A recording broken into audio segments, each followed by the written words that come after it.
بسم اللہ الرحمن الرحیم۔ آج کا موضوع ہے حضور پاک صلی اللہ علیہ وآلہ وسلم کا مدینہ میں استقبال۔ نبی اکرم صلی اللہ علیہ وآلہ وسلم کی مکہ سے مدینہ کی طرف ہجرت اسلامی تاریخ کا ایک اہم موڑ تھا۔ یہ سفر محض ایک جسمانی ہجرت ہی نہیں بلکہ روحانی تبدیلی کا ایک لمحہ اور امت مسلمہ کے لیے ایک نئے دور کا آغاز تھا۔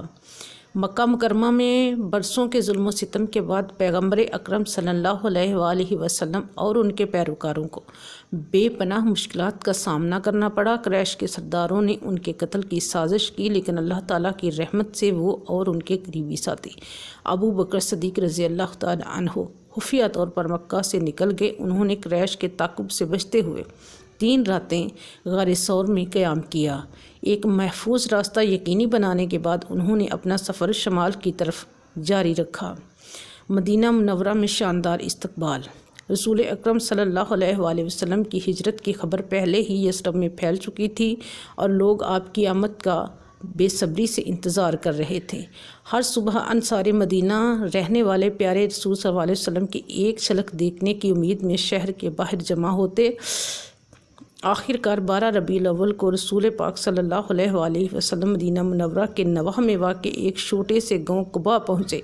وہ کچھ دن وہاں رہے اور اسلام کی پہلی مسجد قائم کی، جسے مسجد قباء کے نام سے جانا جاتا ہے۔ پھر اپنی اونٹنی قصوہ پر سوار ہو کر مدینہ کی طرف روانہ ہوئے۔ جیسے ہی وہ شہر میں داخل ہوئے، مدینہ کے لوگ، مرد، عورتیں اور بچے خوشی سے کھڑے گیت گا رہے تھے۔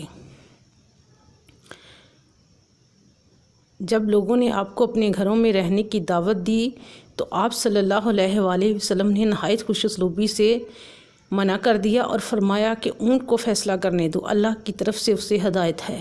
اونٹ 2 یتیم لڑکوں کی کھلی زمین پر رکا، جہاں رسول پاک صلی اللہ علیہ وآلہ وسلم نے مسجد نبوی بنانے کا فیصلہ کیا، جو اسلام کی دوسری مقدس ترین مسجد ہے۔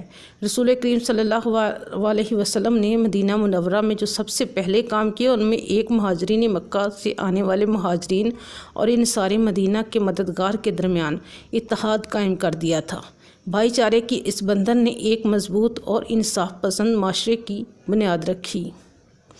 مدینہ منورہ میں پیغمبر اسلام کی آمد نے پہلی اسلامی ریاست کا آغاز کیا، جہاں آپ کی قیادت میں امن، انصاف اور بھائی چارہ پروان چڑھا۔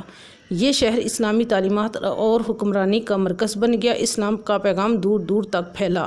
رسول کریم صلی اللہ علیہ وآلہ وسلم کی ہجرت محض ایک تاریخی واقعہ نہیں تھا، یہ امید، قربانی اور الہی نعمت کا ایک لمحہ تھا، جس نے تاریخ کے دھارے کو ہمیشہ کے لیے موڑ دیا۔